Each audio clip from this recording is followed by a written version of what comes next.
अस्सलाम वालेकुम। आज हम पढ़ेंगे बाब नंबर 4 सीरत तैयबा फ़तह मक्का। इसमें हम फ़तह मक्का के असबाब जान सकेंगे कि ये क्यों पेश आया। फ़तह मक्का के वाक़यात पढ़ेंगे। इसके बाद इससे क्या नताइज हासिल हुए हम वो पढ़ेंगे। आपने इसकी रीडिंग करनी है।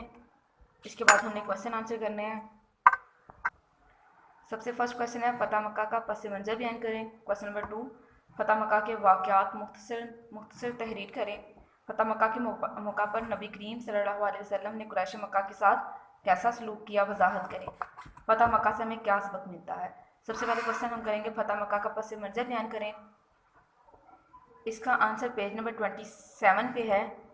स्टार्ट से लेकर 6 हिजरी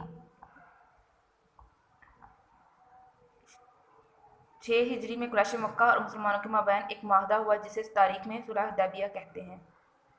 यहाँ से लेकर आपने यहाँ तक करना है। इन्हें 3 शराइत पेश की ताकि बनु हज़ाब की शिकायत का अजाला हो सके।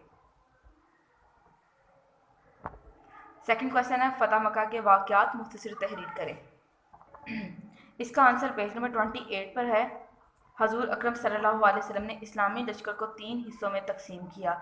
यहाँ से लेकर आपने नेक्स्ट पेज नंबर 29 पे करना है। आपने फर्स्ट लाइन शरीफ भाई के बेटे हैं। इसके बाद क्वेश्चन नंबर 3 है फ़तह मक्का के मौका पर नबी करीम सल्लल्लाहु अलैहि वसल्लम ने कुरैश मक्का के साथ कैसा सलूक किया वजाहत करें। इसका आंसर भी पेज नंबर 28 पे है। इसके बाद आप सल्लल्लाहु अलैहि वसल्लम खाना काबा के अंदर नमाज अदा फरमाई। यहाँ से लेकर आपने पेज नंबर 29 बुतों को तोड़ देने का हुक्म दे दिया। शुक्रिया।